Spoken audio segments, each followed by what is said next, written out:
Weekly मैंने मतलब newspaper छोड़ दिया था और वीकली करंट अफेयर में फॉलो कर रही थी यूट्यूब से। वीकली करंट अफेयर्स ठीक है, पर सोर्स क्या है, कैसे कर रहे हो, सोर्सेज कहाँ से लेते हो? ऐसा इंडियन एक्सप्रेस से कर रही थी। इंडियन और इस एक्सप्रेस। पे जो था यूट्यूब पे जो सोर्स है वो सर ओकुल है एक चैनल, और अनअकैडमी का एक चैनल है। ठीक है, यूट्यूब पे एक अन अकेडमी का चैनल है, और दूसरा कौन सा बताया आपने? सर ओकुल करके एक चैनल है। ऊपल करके। सर ओकुल, O double double O K U L. अच्छा, double O K U L, ओकुल करके। ठीक है। यस ओकुल पे क्या आता है, ओकुल पे? सर, ये इंडियन एक्सप्रेस ही कवर कराते हैं पूरा। अच्छा चलो फाइन है। अब मेन इशू ये है, आप इंडियन एक्सप्रेस में एडिटोरियल्स पढ़ते होंगे, नोट्स बनाते हो इससे? हाँ सर, नोट्स तो बनाते हैं।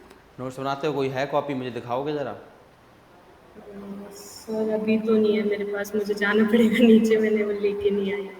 अच्छा चलो ठीक है, जैसे ये सेशन खत्म हो मुझे एक बार ज़रा भेजना फ़ोटो, मेन ठीक है, आर्टिकल हम कौन टेक्स्ट सा। भेज। हाँ, मेन आर्टिकल कौन सा था वो, और फिर अपने नोट्स, ताकि मैं वेरीफाई कर सकूँ क्या चल रहा है। ठीक है, चलो ये अच्छा कर ठीक रहे हैं है। आप, ओकुल से कर रहे हैं, और जो भी अन अकेडमी वगैरह जो भी है फ़ाइन है, इसमें इशू नहीं है। अब एक चीज़ और ऐड करनी है, सबसे पहला काम करो, ट्विटर पे एक अकाउंट बनाओ पहले तो। ट्विटर या एक्स जो भी है, इस पर एक अकाउंट बनाओ, और उस अकाउंट पे कुछ स्कॉलर्स को फॉलो करना है आपको। क्योंकि देखिए एक इशू आता है, इंडियन एक्सप्रेस वगैरह जो भी है, द हिंदू वगैरह, इस पर कोई भी लिखता है, पहली बात। और दूसरी बात, इसमें पेड आर्टिकल्स भी होते हैं, क्वालिटी हमें कंफर्म नहीं है, लेकिन जो मैं स्कॉलर्स बताऊंगा they are world recognise scholars. एक पर एक छोटी प्रॉब्लम आपको फेस होगी, इंग्लिश कितनी बेटर है आपकी? सर समझ लेती हूँ, लिख भी लेती हूँ, मतलब ऐसी तो कोई दिक्कत नहीं है। ठीक है, अटैम्प्ट तो हिंदी में करने वाले हो ना? टाइम से हिंदी में सर मेरे साथ दिक्कत ये है कि पढ़ी तो मैं सीबीएसई से हूँ, पर वहाँ पे जो सोशल साइंस सब्जेक्ट था हमारा वो हिंदी में था। तो फिर इस वजह से मैंने हिंदी में ही कंटिन्यू कर लिया, और सब बाकी सब्जेक्ट इंग्लिश में थे और वो हिंदी में था। तो चलो दिक्कत ये रही मेरे साथ। चलो ठीक है, कोई इशू नहीं है, वो तो आप लैंग्वेज कुछ भी चुन सकते हो, यूपीएससी 22 लैंग्वेज ऑफर करता है, कोई बात नहीं। तो ट्विटर और एक्स पे अकाउंट बनाइए, कुछ स्कॉलर्स मैं बता रहा हूँ, इसमें एक चीज़ है जो प्रॉब्लमेटिक रहती है, क्योंकि ये जो स्कॉलर्स हैं ये दुनिया में लिखते हैं, सिर्फ इंडिया में नहीं लिखते, और ये अपने फील्ड के एक्सपर्ट्स हैं, ये जो लिख रहे हैं उसका वैल्यू है, उसका वजन है। कहने का मतलब, हमें पीएचडी नहीं करना है किसी में, तो हमें क्या करना है, जैसे मान लो अगर मैं इंटरनेशनल रिलेशंस की बात करूं, अगर वर्ल्ड न्यूज़ कवर करनी है, तो आपका एक रिचर्ड एंड हास करके व्यक्ति है। ठीक है, रिचर्ड एंड हास हो गए, या फिर इंडियन न्यूज़ कवर करनी है तो ब्रह्म चिल्लानी।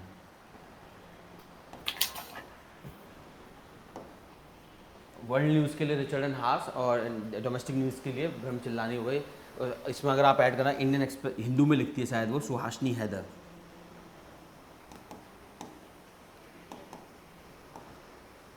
ये बहुत ही ऑथेंटिक सोर्सेज हैं, ये जो लिख रहे हैं उसका कोई मतलब है। वैसे इंडियन एक्सप्रेस न्यूज़पेपर बहुत बढ़िया है आपका, पर्टिकुलरली उसके लिए क्या, आईआर के लिए अच्छा न्यूज़पेपर है ये। इसमें खासकर एक स्कॉलर का अगर मैं नाम लूँ तो वह सी राजा मोहन। हाँ सर, इसके काफ़ी आते हैं। सी राजा मोहन के अच्छे आर्टिकल्स होते हैं। अब हम क्या करेंगे, अब हम पेपर फॉलो नहीं करेंगे, आप ये जो देख रही हैं बना रही हैं वो आपके ऊपर है, वो आपकी मर्जी है। अब हम स्कॉलर्स फॉलो करना शुरू करेंगे, ये बहुत ज़रूरी है। मैं आपको एक लिस्ट भेजूंगा थोड़ी देर में, क्लास के बाद मैं एक लिस्ट भेजूंगा, उसमें स्कॉलर्स का नाम है। आपको क्या करना है, ट्विटर पे एक अकाउंट बनाओ, एक्स पे, और उसमें जितने स्कॉलर्स हैं उनको फॉलो करो। ये क्या करते हैं, जब भी कोई नया आर्टिकल लिखते हैं, चाहे दुनिया में कहीं भी लिखे, जैसे ब्रह्म चिल्लानी की मैं बात करूँ, या रिचर्ड हास, रिचर्ड हास दुनिया में कई जगहों पर आर्टिकल लिखता है, खासकर वॉशिंगटन पोस्ट में इसके आर्टिकल ज़्यादा आते हैं।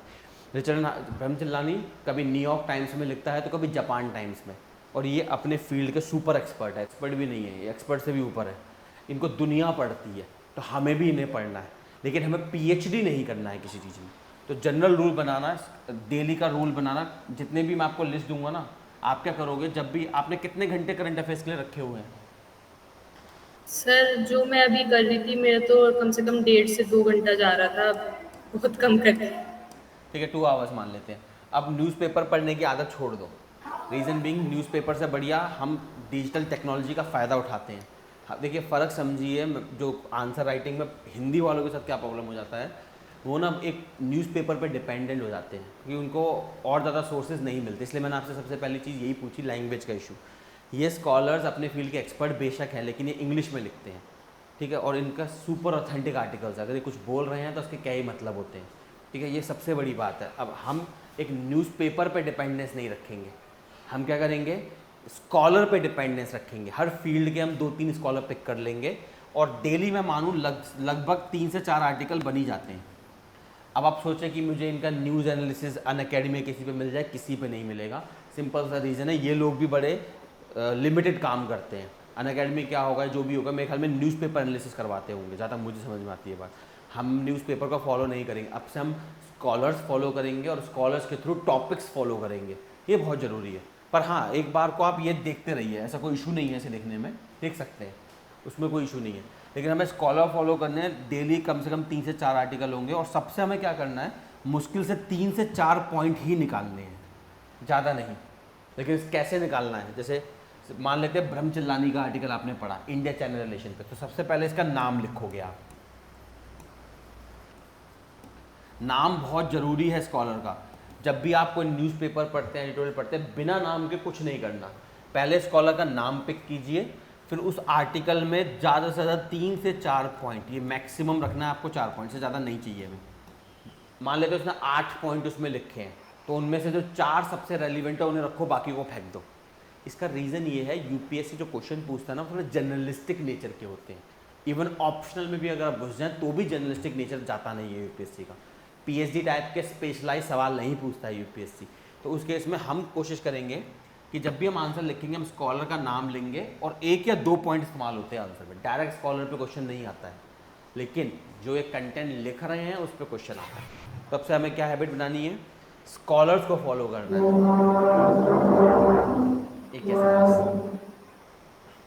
अब से हमें क्या करना है, स्कॉलर्स को फॉलो करना है, पहली चीज़। दूसरी चीज़, पहले स्कॉलर का नाम और उस आर्टिकल से 3 से 4 पॉइंट से ज़्यादा नहीं चाहिए। ये काम कहाँ आएगा, आंसर राइटिंग में बहुत काम आने वाला है।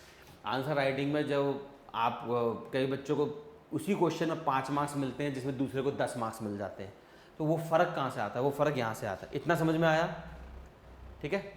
तो ये चीज़ हम फॉलो करेंगे। एक्चुअली काम चल रहा है थोड़ा घर में, तो वो बंद करना होगा, नीचे कोई पेंट इशू, वगैरह का काम हो रहा है। कोई नहीं, कोई इशू नहीं है, ठीक है। स्कॉलर की लिस्ट में आपको भेजूंगा, उसे देख लेना। अब मैं आता हूँ मेन चीज़ पे, जिसके चक्कर में सब मैं करवा रहा हूँ, वो है आंसर राइटिंग। क्योंकि मेंस में हमें मार्क्स इन्हीं के हाथ से छीनने हैं। और एक और चीज़, आपकी पर्सनैलिटी डेवलपमेंट, जो आप याद रखना, इंटरव्यू पर्सनैलिटी डेवलपमेंट का केस है, नॉलेज का नहीं। बहुत सिंपल एग्जांपल है, 2016, 17, 18 ऐसी कुछ था, एक लड़का था, उसके मेंस में हाईएस्ट मार्क्स थे, टॉप 50 में मार्क्स आए उसके, लेकिन इंटरव्यू में सिर्फ उसे 100 मार्क्स मिले। इंटरव्यू में सिर्फ 100 मार्क्स, इतने मार्क्स ना गधे से गधे को नहीं देते वो। जनरली 150 बहुत कॉमन मार्क्स है, इससे नीचे जाना शुरू होते हैं जब एवरेज हो 130। तो मान लो अगर आप गधे से भी गधे हो तो 130 मिल जाएगा आपको। इसके ऊपर तब मार्क्स बढ़ते हैं जब आप टैलेंट की तरफ बढ़ने लगते हो। तो ये तो बहुत जनरल मार्क्स हैं। उसको 100 मिले, इसका मतलब उसने कोई ऐसी बात बोल दी जो बोर्ड को बहुत ही बुरी लगी। अब उसने क्या बोला वही जाने, लेकिन जो भी बोला बोर्ड को तकलीफ कर गया वो पॉइंट। हमें इन्हीं चीज़ों को, इन्हीं ट्रैप्स को अवॉइड करना है, और इसी को आप बोलते हैं पर्सनैलिटी डेवलपमेंट। और ये कैसे होगा, जब भी हम कोई बात बोलेंगे तो हम खुद नहीं बोलेंगे, हम स्कॉलर के थ्रू बुलवाएंगे। जैसे मैं एग्जांपल लेता हूँ, उसके बेसिस पे हम करेंगे आंसर राइटिंग का। इतना समझ में आया ना। Yes sir. जैसे आंसर राइटिंग की अगर मैं बात करूँ, मेन चीज़ अभी तो नहीं हो पाएगा, अभी तो हम कई सारे आंसर्स लिखेंगे, कई सारे टेस्ट होंगे, उसके बाद परफेक्शन की तरफ मूव करेंगे। पर फिर भी कुछ की पॉइंट्स है जो मैं आपको बता रहा हूँ, आप इसे नोट कर लो कहीं पे, यही इस्तेमाल करना जब आप आंसर लिखो। जैसे मैं क्वेश्चन लेके चलता हूँ, इंग्लिश में लिखूँगा, ठीक है।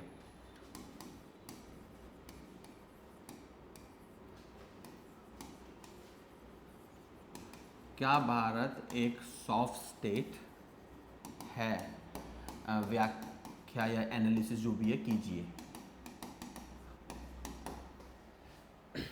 क्या बात एक सॉफ्ट स्टेट है, एनालिसिस कीजिए। अब मैं सिर्फ की पॉइंट्स बताता कैसे लिखने हैं आंसर को। इंट्रोडक्शन सबसे पहला पॉइंट। अब इंट्रोडक्शन में 2 चीज़ें आपको याद रखनी है। पहले तो जितनी भी स्टेटमेंट हो, 3 हो, 4 हो, 5 हो, उससे कोई मतलब नहीं। ज़्यादातर यूपीएससी में मैक्सिमम 3 स्टेटमेंट का क्वेश्चन बनता है, खासकर ऑप्शनल में। जनरल स्टडी में मैक्सिमम 2 स्टेटमेंट आती हैं। उसमें आपको क्या करना है, जितनी भी स्टेटमेंट हो उन्हें पढ़िए और उसमें से कीवर्ड ढूंढना है हमें, कि पूरा का पूरा क्वेश्चन किस कीवर्ड के चारों तरफ घूमता है। जैसे इस एग्जांपल में कीवर्ड है हमारा सॉफ्ट स्टेट। चाहे 2 स्टेटमेंट हो, चाहे 3 हो, चाहे 1 हो, उससे मतलब नहीं है। हमें सारी स्टेटमेंट में एक ऐसा वर्ड ढूंढना है जो कीवर्ड बने। पूरे क्वेश्चन का मेन जो सेंटर ऑफ ग्रेविटी बनता है। जैसे ही वो वर्ड मिला, अब आप पे दो ऑप्शन है, या तो आप उसकी डेफिनेशन लिख लो कोई, यानी कि डिफाइन कर दो, या फिर दूसरा है उसका थोड़ा सा हिस्टोरिकल बैकग्राउंड बताओ। ये दो ऑप्शन आप पे अवेलेबल होते हैं जैसे आपको कीवर्ड मिल गया।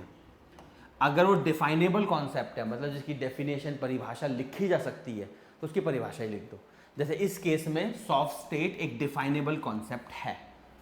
आपने कभी सॉफ्ट स्टेट वर्ड का नाम सुना है? हाँ सर, मैं जितना समझ पा रही हूँ हिंदी में कि मतलब ये हार्ड रूल नहीं है इसके पास कोई ऐसा IR के लेवल पे, इंटरनेशनल के लेवल पे, मतलब ये ऐसा कोई हार्ड रूल लेके चलता नहीं है। एग्जैक्ट तो मुझे याद नहीं आ रहा है। आप दो कंसेप्ट को कंफ्यूज कर रहे हो। जो कंसेप्ट आप बता रहे हो उसे बोलते हैं सॉफ्ट पावर, स्टेट नहीं बोलते हैं। सॉफ्ट पावर ये जोसेफ एस नाई का कॉन्सेप्ट है, दोनों अलग है। ये वाला जोसेफ एस नाई ने कॉइन किया था, जिसे सॉफ्ट पावर बोलते हैं। जैसे कि सॉफ्ट पावर का मतलब होता है power of love, power of attraction. जैसे एग्जांपल के तौर पे मैं आपकी कनपट्टी पे बंदूक रखूँ, मैं आपसे जो चाहे करवा सकता हूँ, या मैं आपको इस तरीके से मेरे प्यार में डाल दूँ, फिर भी आप मेरे लिए जो चाहे करोगी।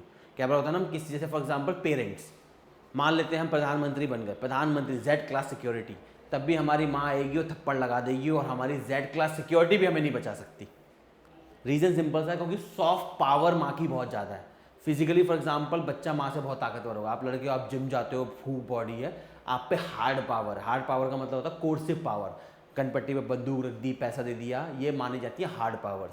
सॉफ्ट पावर होता है power of love, power of attraction, वो एक अलग कॉन्सेप्ट है, वो IR में इस्तेमाल होता है। सॉफ्ट पावर जिसके पास ज़्यादा है वो ताकतवर है, जैसे माँ हमारे केस में, उनके पास सॉफ्ट पावर है, वो फिजिकली हमसे पावरफुल ना हो लेकिन मॉरली वो इतनी पावरफुल है कि वो जब चाहे कि हम पे थप्पड़ बजा देंगी और हमारी जेड क्लास सिक्योरिटी भी हमें नहीं बचा सकती। ठीक है, इसे बोलते हैं सॉफ्ट पावर, ये अलग कॉन्सेप्ट है। मैं इसकी बात कर रहा हूँ सॉफ्ट स्टेट, ये गनम मृदुल का कॉन्सेप्ट है, पॉलिटी में पढ़ाया जाता है ये। मुझे आइडिया नहीं है आपने GS कहाँ से करा, GS खुद पढ़ा था आपने या कहीं से करा था? सर ये PW की जो क्लास ली थी वहाँ से फॉलो किया था। चलो ठीक है, फाइन है, कोई बात नहीं। तो ये थोड़ा प्रॉब्लम आता है पर्सनलाइज अटेंशन में और कलेक्टिव अटेंशन में। कलेक्टिव अटेंशन में क्या होता है कि हर बच्चे के हिसाब से कंटेंट नहीं बन पाता। ठीक है, पर्सनलाइज अटेंशन में ये फ़ायदा होता है, तो इसी चीज़ को हम बुनाएंगे। अब हमने एडमिशन ले ही लिया है, अब हम आ ही गए हैं साथ में, तो इसी का हम एडवांटेज लेंगे और पर्सनल एक्सट्रैक्शन जितना हो सके, पर्सनल शेपिंग जितनी हो सके वो करेंगे। ये कॉन्सेप्ट है गनम मृदुल का। कंसेप्ट इंपॉर्टेंट नहीं है, मैं कई बार समझाऊंगा, आगे कभी मौका लगेगा हमें तो जब मेरे स्पेसिफिक कोई क्लास होगी तब देखेंगे। बेसिक समझे, सॉफ्ट स्टेट एक ऐसी स्टेट होती है जो ताकतवर होती है कमज़ोर के खिलाफ और कमज़ोर होती है ताकतवर के खिलाफ। कोई भी ऐसी स्टेट वर्ड का स्टेट मतलब राज्य से नहीं है। स्टेट का मतलब होता है कोई भी टेरिटरी, कोई भी सीमा जिसमें कुछ लोग रहते हों और जिसके पास एक सॉवरन बैठा हो, TPS बोलते हैं इसे। स्टेट एक पॉलिटिकल टर्म है, हम जो स्टेट या राज्य बोलते हैं वो अलग है, वो तो हमने अमेरिका से चुराया है। वो तो हमने अमेरिका से चुराया है। वो अमेरिका में जो एक नेशनल गवर्नमेंट होती है और जो प्रोविंस गवर्नमेंट होती है उसे वो बोलते हैं स्टेट गवर्नमेंट्स। वहीं से हमने वो वर्ड ले लिया और हम भी अपने राज्यों को बोलने लगे स्टेट गवर्नमेंट्स। वो अलग चीज़ है, वो एक नाम है, ये एक कॉन्सेप्ट है। स्टेट का मतलब होता है कोई टेरिटरी जिसकी पॉपुलेशन हो, जिसके ऊपर एक सॉवरन बैठा हो। जैसे क्या हम इस क्लास को स्टेट बोल सकते हैं?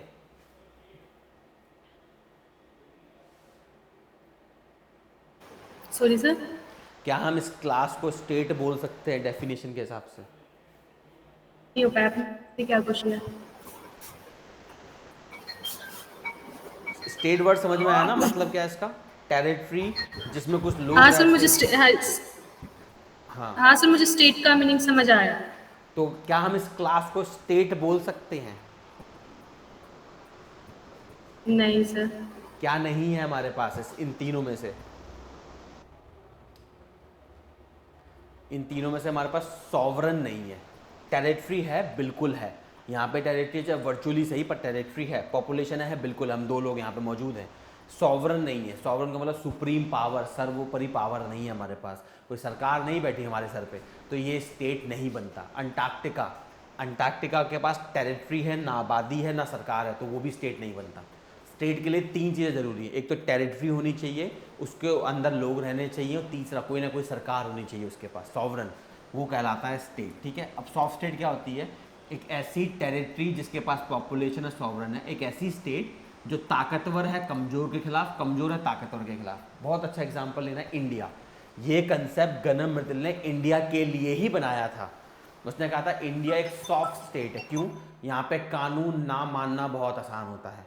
अगर आप ताकतवर हैं तो आप कानून से ऊपर है। एग्जाम्पल के तौर पे कोरोना के टाइम पे हम सब ने देखा होगा, जो लोग बाहर निकले थे पुलिस वालों ने क्या लठ बजाए थे, सब में क्लिप वायरल हुई थी। लेकिन मोदी जी एक रैली करते हैं, बोलते हैं देखो कितने लोग हैं मेरी रैली में, उनका कोई फाइन नहीं हुआ, उनको कोई पनिशमेंट नहीं मिली। मतलब आप अगर ताकतवर हो तो कानून से ऊपर हो, अगर आप कमज़ोर हो तो कानून के नीचे आते हो। ये होता है सॉफ्ट स्टेट, और इसके बहुत रिपरकशंस होते हैं, वो तो चलो अभी क्लास में कभी देखेंगे। अब मैं मेन बताता हूँ लिखते कैसे हैं। जैसे इस केस में पहले मुझे इंट्रोडक्शन या परिचय लिखना था, उसमें कीवर्ड ढूंढना था, जो मूल शब्द है वो मिल गया मुझे। मूल शब्द है सॉफ्ट स्टेट। अब मेरे पे दो ऑप्शन है, या तो मैं इसे डिफाइन कर सकता हूँ या थोड़ा सा हिस्टोरिकल बैकग्राउंड दे सकता हूँ। ऑफकोर्स सॉफ्ट स्टेट जो है इसकी मैं डेफिनेशन दे सकता हूँ। तो मैं अब दो तरीके से डेफिनेशन लिखते हैं, वही बताएगा आपको किसको मार्क्स ज़्यादा मिलते हैं किसको कम। जैसे एक बच्चा लिखता है कि सॉफ्ट स्टेट एक ऐसी स्टेट है जो ताकतवर है कमज़ोर के खिलाफ और कमज़ोर है ताकतवर के खिलाफ। तो ये बिल्कुल सही बात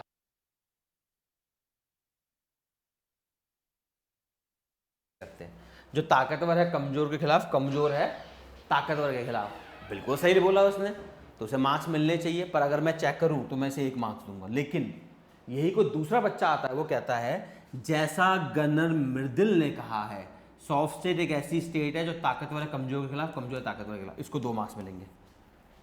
क्या बदला? सिर्फ एक स्कॉलर का नाम बदला। ये चीज़ आपको याद रखनी है। जिस दिन आप अपने शब्द किसी स्कॉलर के मुंह से बुलवाने में कामयाब हो गए, आप last stage of answer writing में, इसके ऊपर कुछ नहीं होता। ये बहुत मुश्किल, ये अचीव करना है हमें। और ये कब अचीव होगा? जब आप बार बार कॉन्सेप्ट को रटेंगे। और कैसे रटेंगे इसका एक तरीका मैं बताता हूँ। एक बुकलेट बना लो अभी से ही, इसी वक्त से। उस छोटी सी 20-30 पेज की बुकलेट बनाना, उसे डिवाइड करो। एक तरफ लिखना स्कॉलर, फैक्ट के लिए बता रहा हूँ मैं, और दूसरी तरफ लिखना उसका कॉन्सेप्ट। जैसे मान लो यहाँ पे आ गया गनर मृदुल, यहाँ लिख दो सॉफ्ट स्टेट। डेफिनेशन कुछ नहीं। इससे क्या है, आपके पास मुश्किल से 20 से 30 पेज होंगे और पूरा यूपीएससी, हिस्ट्री, पॉलिटी, इकोनॉमी, जितने सब्जेक्ट, हर सब्जेक्ट का स्कॉलर और उसका कंसेप्ट।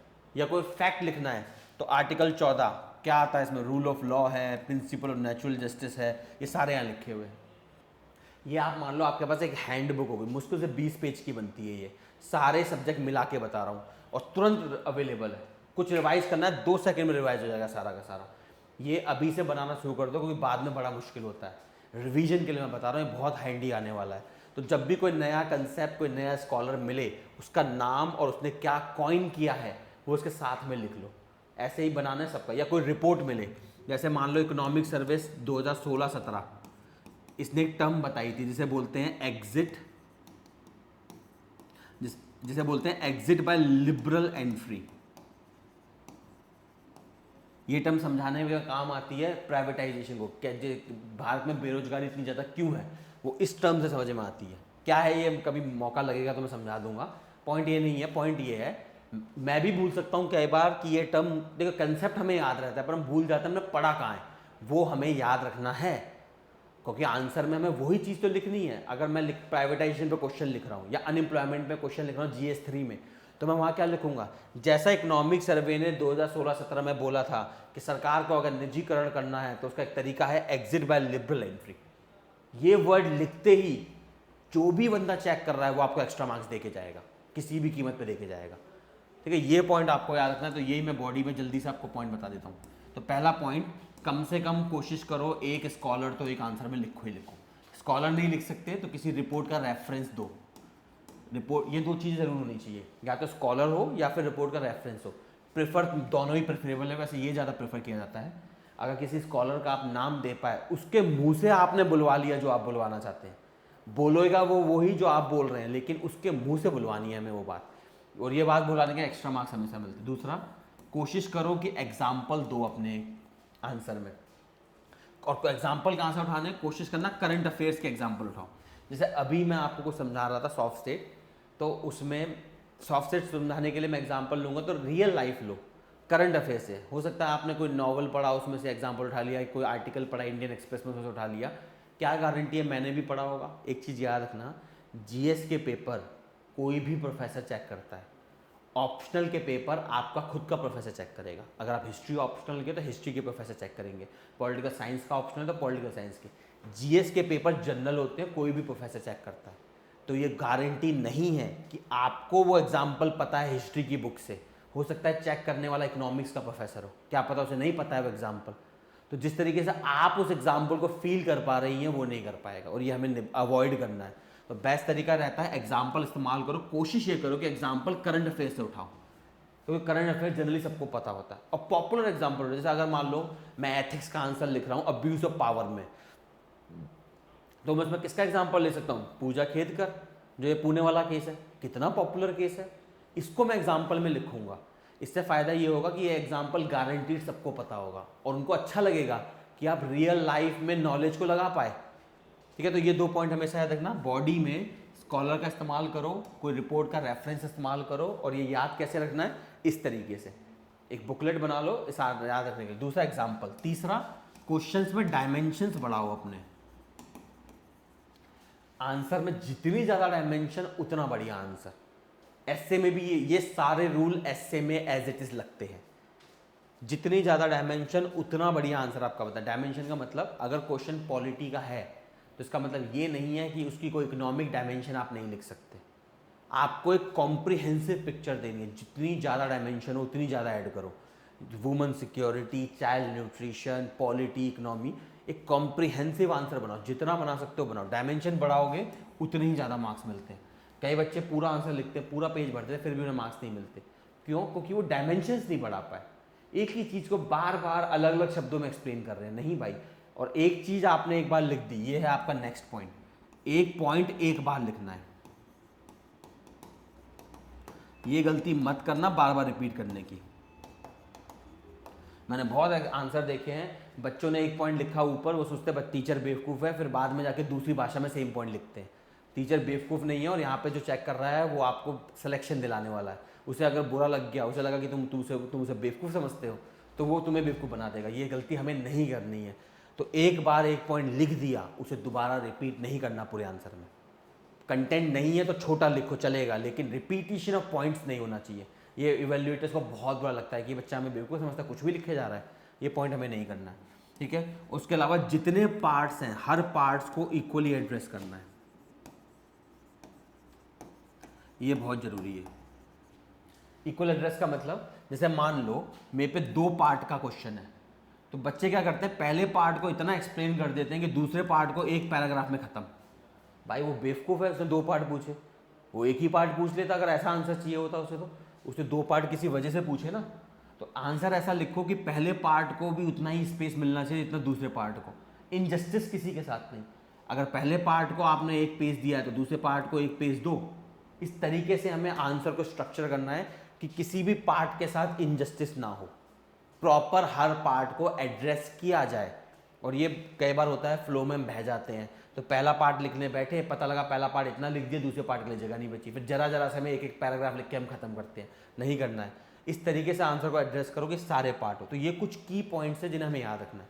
पहला, स्कॉलर्स का इस्तेमाल करो, रिपोर्ट्स का इस्तेमाल करो, जो बात कहनी है उसके लिए। दूसरा, एग्जाम्पल लो तो करंट अफेयर्स लो, कोशिश करो एग्जाम्पल ले ही लो। एक आंसर में कम से कम एक एग्जाम्पल पेल दो। कर सकते हो तो, नहीं कर सकते तो कोई बहुत बड़ी चीज़ नहीं है, पर कम से कम ये तो कोशिश करो कि एक स्कॉलर इसको रिपोर्ट आ जाए। इसीलिए मैंने आपको स्टार्टिंग में बताया ना, करंट अफेयर जब भी पढ़ो, कोई भी एडिटोरियल पढ़ो, तो किसने लिखा है वो एडिटोरियल, वो ज़्यादा इंपॉर्टेंट है। उस बंदे का नाम जरूर लिखना, उस बंदे का पहले नाम लिखो, फिर उसने क्या बोला है वो लिखो, ताकि आप पे रेफरेंस रहे। दूसरा, डायमेंशंस बढ़ाओ अपने आंसर्स में, और एक पॉइंट को दोबारा रिपीट नहीं करना है, और पार्ट्स, हर पार्ट को इक्वल एड्रेस करके चलना है, ठीक है। और लास्ट और सबसे इंपॉर्टेंट पॉइंट, न्यूट्रलिटी बनाए रखना। ये बहुत ज़रूरी है, न्यूट्रलिटी बनाए रखना। कहने का मतलब, आपने एक आंसर लिखा, आप लेफ्ट विंग टाइप के, वामपंथी टाइप के हो, और आपने वामपंथी के डायरेक्शन में आंसर लिख दिया, क्योंकि ह्यूमैनिटीज़ के पेपर में प्रॉब्लम आता है। चेकर हो सकता है वो दक्षिणपंथी का व्यक्ति, उसे वामपंथी से नफरत हो, बिल्कुल हो सकता है, कुछ भी पॉसिबल है। या हो सकता है वो वामपंथी, उसे दक्षिणपंथी के पॉइंट से नफरत आ जाए। तो आंसर में न्यूट्रलिटी बनाए रखना, क्योंकि ये ह्यूमैनिटीज़ के क्वेश्चन में बड़ी प्रॉब्लम है। ये साइंस के क्वेश्चन आसान होते हैं, उसमें तो सबके लिए सेम है। ह्यूमैनिटीज़ में देखने का नज़रिया बदलते ही शब्द की मतलब बदल जाते हैं। तो इसलिए आंसर में अपने न्यूट्रलिटी रखना, दक्षिणपंथ वामपंथ में मत फंसना, कोशिश करना बीच में रहो, लिबरल की साइड रहो, ना ही किसी को गरियाओ और ना ही किसी की बेइज्जती करो। क्रिटिसाइज करना अधिकार है आपका, करना जरूरी है। कोई चीज़ गलत लगती है तो आंसर में पॉइंट को मेंशन करो, पर कभी भी स्ट्रॉन्ग लैंग्वेज नहीं इस्तेमाल करनी है। ठीक है, ये सारे की पॉइंट्स हैं, इनको लिख लो, ये सब याद रखना है हमें। धीरे धीरे जब आप प्रैक्टिस करोगे आइडिया लग जाएगा। स्ट्रॉन्ग लैंग्वेज नहीं, जैसे करप्शन पे क्वेश्चन है तो ये मत लिख देना सारे घूसखोर होते हैं, नहीं लिखना है। ये कोई इसे जैसे इंग्लिश में कहते हैं यूफिमिज्म, शायद आपने सुना होगा। यूफिमिज्म का मतलब था शुगर कोटिंग। अगर मैं किसी के बारे में उल्टा सीधा कहना चाहता हूँ तो मैं इस भाषा में कहूँगा कि सुनने वाले को भी बुरा ना लगे, जिसके बारे में बोला, इसे बोलते हैं यूफिमिज्म या शुगर कोटिंग। तो आप कुछ बुरा कहना चाहते हो ना, तो उसे ऐसी भाषा में लिखो कि स्ट्रिक्ट लैंग्वेज ना हो। सारे घूसखोर हैं लिखना गलत बात है, ये लिखिए ये कहा जाता है कि काफ़ी सारे ऑफिशियल जो होते हैं घूस लेते हैं। कितना सिंपल सा वर्ड लगा। अगर आपने लिख दिया सारे घूसखोर है, कितना बुरा वर्ड लगा, ये सच बात होगी लेकिन बुरी लगी। तो कोशिश करना कि स्ट्रॉन्ग लैंग्वेज कभी नहीं इस्तेमाल करनी, कभी नहीं इस्तेमाल करनी, ठीक है। और इसी के साथ एक और पॉइंट है, कभी नाम मत लो किसी का। स्कॉलर के नाम जितने लेने लो, रिपोर्ट्स के नाम जितने लेने लो, किसी भी व्यक्ति का पर्सनल नाम नहीं लेना है कभी भी, चाहे एग्जाम्पल हो चाहे कुछ भी हो। जैसे पूजा खेतकर हो गया, ये आप एग्जाम्पल ले सकते हो क्योंकि ये केस स्टडी है। लेकिन अगर आप मोदी लिख दो या किसी राजनेता, इंदिरा गांधी, इमरजेंसी पे क्वेश्चन आया, इंदिरा गांधी का नाम लिख के बात बोलो, नहीं, लिखो भारत सरकार या राज्य सरकार या भारत राज्य के संबंध, इस तरीके से लिखना है ना। पर्सनल नाम मत लेना किसी का, अगर खासकर आप कोई नेगेटिव बात लिख रहे हो। अगर पॉजिटिव लिख रहे हो तो एक बार को नाम लिखना अलाउड है, पर मैं तब भी सजेस्ट करूंगा नाम जितना कम लिखो उतना बढ़िया। खासकर राजनेताओं के नाम, उन्हें सरकार बोलो, ये बोलो बीजेपी का लीडर, बीजेपी लीडर एल के अडवाणी सेड दिस, ठीक है चलेगा। लेकिन ये कि एल के अडवाणी ने ये बकैती मारी थी, ऐसा भाषा इस्तेमाल नहीं करनी है। क्लियर है? तो ये सारे पॉइंट्स को हमें याद रखना है। अभी मुझे पता है प्रॉब्लम आएगा, धीरे धीरे जब हम प्रैक्टिस करेंगे और इनबिल्ट होगा, ठीक है। तो पहला देखिए स्ट्रक्चर कैसे बना, पहले इंट्रोडक्शन हुआ, उसके बाद आपका बॉडी हो गई। बॉडी के बाद अगर क्वेश्चन में पूछा गया है तो आएगा सजेशंस, बॉडी के बाद आता है सजेशंस। क्वेश्चन में अगर पूछा गया है कि रिफॉर्म सजेस्ट कीजिए या तरीके बताइए, पूछा जाता है तो पहले आप इंट्रो लिखोगे, फिर बॉडी, बॉडी में जितना इनोवेशन करना है करो, उसके बाद सजेशंस, सजेशंस के बाद कंक्लूजन। कंक्लूजन हर बार लिखना है चाहे कुछ भी हो जाए। अब कंक्लूजन लिखने के कुछ की रूल्स हैं, मैं जल्दी से बता देता हूँ। पहला की रूल, कंक्लूजन एक प्रकार की समरी होता है। किस चीज़ की समरी? जो भी आपने बॉडी और सजेशन मिला के लिखा है, इसमें जो भी लिखा गया है उसकी एक समरी बनानी है। इसमें इस समरी, अगर समरी नहीं बना सकते, पहला और नेक्स्ट पॉइंट याद रखना, कोई नया पॉइंट इसमें नहीं लिखना चाहे कुछ भी हो जाए। मैंने कई आंसर देखे हैं, बच्चे क्या करते हैं, मेन बॉडी लिख रहे हैं, कंक्लूजन लिखते लिखते उन्हें याद आता है अरे यार ये बहुत अच्छा पॉइंट था मैं भूल गया, वो वहाँ लिख देते हैं। नहीं, ये स्टूपिडिटी नहीं करनी है। कोई भी नया पॉइंट चाहे कितना भी रेलिवेंट पॉइंट हो, अगर नहीं लिख पाए बॉडी में तो छोड़ो उसे। प्रॉब्लम क्या होता है, कई बार आप जब नया पॉइंट लिखते हो, आपने बॉडी में कुछ आर्ग्यूमेंट्स दिए, कंक्लूजन लिखते वक्त नया पॉइंट डाल दिया, उसमें क्या होता है, एग्जामिनर कंफ्यूज होने के चांस बढ़ जाते हैं कि आप बॉडी में कुछ और बोल रहे थे, कंक्लूजन में एक नया पॉइंट पेल के आप कुछ और बोल गए। तो इसलिए कोशिश करो कि कभी भी नया पॉइंट, चाहे कितना भी रेलिवेंट पॉइंट है, कंक्लूजन में कभी नहीं लिखना। देखिए कंक्लूजन का मतलब ही क्या है, एक प्रकार का निष्कर्ष निकालना। निष्कर्ष में नया पॉइंट कैसे आ सकता है? निष्कर्ष तो आपका जो भी बॉडी में आपने लिखा है उसी पे बन सकता है। तो ये पॉइंट याद रखना, कभी समरी बनानी है, कोई नया पॉइंट नहीं डालना। और एक चीट रूल है, अगर कभी कंक्लूजन लिखने में प्रॉब्लम हो तो क्या करो, क्वेश्चन को दोबारा से लिख दो सिंपल लैंग्वेज में। कैसे? जैसे अभी क्वेश्चन था हमारा, क्या भारत एक सॉफ्ट स्टेट है, व्याख्या कीजिए। तो आपने यहाँ पे सारा लिखा होगा, हाँ भारत सॉफ्ट स्टेट है, उसके आर्ग्यूमेंट्स, नहीं भारत सॉफ्ट स्टेट नहीं है, उसके आर्ग्यूमेंट्स। एंड में कंक्लूजन करते हुए क्या लिखो, सिंपल सी क्वेश्चन को दोबारा लिख दो। कैसे? ऊपर लिखे हुए व्याख्या से ये देखा जा सकता है कि भारत एक सॉफ्ट स्टेट जैसा प्रतीत होता है, पर कुछ एग्जाम्पल से वो नहीं लगता है, खत्म कहानी। तो जनरली एक चीट रूल है, जब भी प्रॉब्लम आए कंक्लूजन लिखने में तो रीराइट कर सकते हैं आप क्वेश्चन को। पर कोशिश करो कि समरी बनाने की आदत डाल लो। पूरे आंसर जो आपने 2 पेज का लिखा है उसे 2 लाइन में समरी करना है। थोड़ा टाइम लगेगा पर हो जाएगा। ठीक है, ये आपका बनता है स्ट्रक्चर। तब जब क्वेश्चन में पूछा गया हो सजेशंस, अगर क्वेश्चन में सजेशन नहीं पूछे गए तो पहले आएगा इंट्रोडक्शन, फिर आएगा बॉडी, फिर आएगा कंक्लूजन और फिर आएगा वे फॉरवर्ड। वे फॉरवर्ड तब डालना है जब क्वेश्चन में सजेशंस नहीं पूछे गए, और कंक्लूजन के बाद आता है ये। अगर क्वेश्चन में सजेशंस पूछे गए हैं, रिफॉर्म्स पूछे गए हैं, तो कंक्लूजन से पहले सजेशन डालने हैं। और की रूल बना के रखना, सजेशन में ज़्यादा से ज़्यादा 3 पॉइंट से ज़्यादा मत लिखना, बहुत होते हैं 3 पॉइंट। ऐसे में तो कोई टेंशन नहीं, उससे में जितना लिखना है लिखो। और वे फॉरवर्ड में 2 से ज़्यादा पॉइंट नहीं लिखने हैं, क्योंकि वे फॉरवर्ड उसने पूछा नहीं था, ये आप एक्स्ट्रा दे रहे हो उसे। तो वे फॉरवर्ड में 2 पॉइंट बहुत है, सजेशंस में 3 पॉइंट बहुत है। इसी तरह से याद रखना, जितनी आप डायमेंशंस बढ़ानी है हमें बॉडी में, हर डायमेंशन में 1 या 2 पॉइंट। डायमेंशंस को बढ़ाओ, एक ही डायमेंशन पे ज़्यादा पॉइंट नहीं, मतलब सिर्फ पॉलिटी पे 6 पॉइंट नहीं, इससे बढ़िया पॉलिटी पे 3 पॉइंट, इकोनॉमी पे 3 पॉइंट करो। बात समझ में कैसे खेलना है? ये सारी पॉइंट्स लिख लिया आपने? Yes sir. चलो फिर ठीक है। यही 2 चीज़ें मुझे समझानी थी। करंट अफेयर्स का मैं आपको वो भेजूंगा, क्या बोलते हैं, स्कॉलर की लिस्ट। ट्विटर पे अकाउंट बनाओ तुरंत और उन्हें फॉलो करना शुरू करो। जब भी वो आर्टिकल लिखेंगे तो उनके साथ गो थ्रू करो। अगर किसी आर्टिकल में प्रॉब्लम आए, कि मैं समझता हूँ ये थोड़े अंग्रेज टाइप के लोग हैं, तो ज़्यादा अंग्रेजी कई बार झाड़ देते हैं और उसमें कैसी टर्म होती है जो शायद आपको समझने में थोड़ा प्रॉब्लम हो जाए। तो कोई ऐसी प्रॉब्लम आए ना, तो मुझे उसका लिंक या फ़ोटो भेज देना कि सर ये टर्म समझ नहीं आई। मैं आपको व्हाट्सएप पे ही ऑडियो क्लिप लिख के या कैसे भी फॉरवर्ड कर दूंगा। ठीक है? ठीक है सर। हाँ बोलो। पर ये यहाँ से जितने मैं एडिटोरियल पढ़ूंगी या जो भी आर्टिकल होंगे वो पढ़ूंगी, उनसे तो मेंस के लिए रेडी होंगी चीज़ें, और जो प्री के लिए होगा वो तो न्यूज़पेपर फॉलो करना। नहीं, प्री के लिए हम करेंगे, जो हम टेस्ट कर रहे हैं ना, आपको मैं बता रहा हूँ, हम कई सारे इंस्टीट्यूट के टेस्ट करेंगे, सिर्फ हमारे ही नहीं करेंगे। क्योंकि देखिए फ़र्क क्या आता है, कई सारे इंस्टीट्यूट में कंटेंट डेवलपर टीम बैठी होती है और उन पर जैसे मान लो बड़े बड़े इंस्टीट्यूट, उन पर बड़ी बड़ी टीम होती है, 10-10 20-20 लोगों की टीम होती है कंटेंट डेवलपर की। हम सीधा उनके पेपर सॉल्व करेंगे, टेंशन ना लो उस बात की। उसमें हम इतने, कम से कम मैंने टारगेट बनाया है, जितने बच्चे टेस्ट मेंटरशिप में, सबको 10 से 15,000 MCQ सॉल्व करवाऊंगा मैं, डिफरेंट इंस्टीट्यूट्स के। सिर्फ हमारे नहीं, देखो सब मिल जाता है, हम पे सबका एक्सेस है। और पर्सनली हम आपको दे रहे हैं तो हम पे कोई कॉपीराइट का वॉल्यूशन बनता नहीं है। किसी और का देते हैं तो अगर मैं बेचूंगा उसे मार्केट में तो बनता है, पर्सनली देने में कोई वॉल्यूशन नहीं है। तो हम सारे जितने डिफरेंट इंस्टीट्यूट्स हैं ना, इन सब के टेस्ट सीरीज करेंगे। इतने टेस्ट सीरीज करेंगे कि आप प्रीलिम्स आते आते आप पे पहले ही इतना सारा खजाना होगा। और कैसे करेंगे टेस्ट अटैम्प्ट करेंगे, एनालिसिस सेटिंग होगी, प्लस सेटिंग में मेन चीज़ हम क्या करेंगे, नोट्स बनाएंगे। टेस्ट सीरीज से भी हम नोट्स बनाएंगे, हम उनसे कंटेंट निकालेंगे, जो उनके मॉडल आंसर्स हैं ना, उनसे कंटेंट निकालेंगे, अपने नोट्स को बेटर बनाएंगे। इस तरीके से गेम खेलेंगे। ठीक है? और कोई क्वेश्चन? ठीक है सर। नहीं सर। चलो तो और कुछ होगा तो हाँ बिल्कुल बताना। कुछ होगा बाद में, तो अभी तो कुछ नहीं। चले ठीक है, तो फिर इसका करो, सर ने आपको भेजा होगा वो हिस्ट्री वाला, उसे करना, सर को रिपोर्ट करते रहना कहाँ पे क्या चल रहा है, ताकि उन्हें आइडिया रहे कि आप क्या कर रहे हो। ठीक है? बाकी जैसे कभी पढ़ नहीं पाए या कोई इशू है तो पहले मैसेज डाल दो कि सर आज मैंने पढ़ाई नहीं करी बिल्कुल भी, ये रीज़न था वो रीज़न था, वो सब हम देख लेंगे। ठीक है? ठीक है सर। चलो बाय बाय, फिर मिलते हैं। कोई इशू तो बताना, ये पॉइंट्स लिख लेना, काम आएंगे बाद में। ठीक है?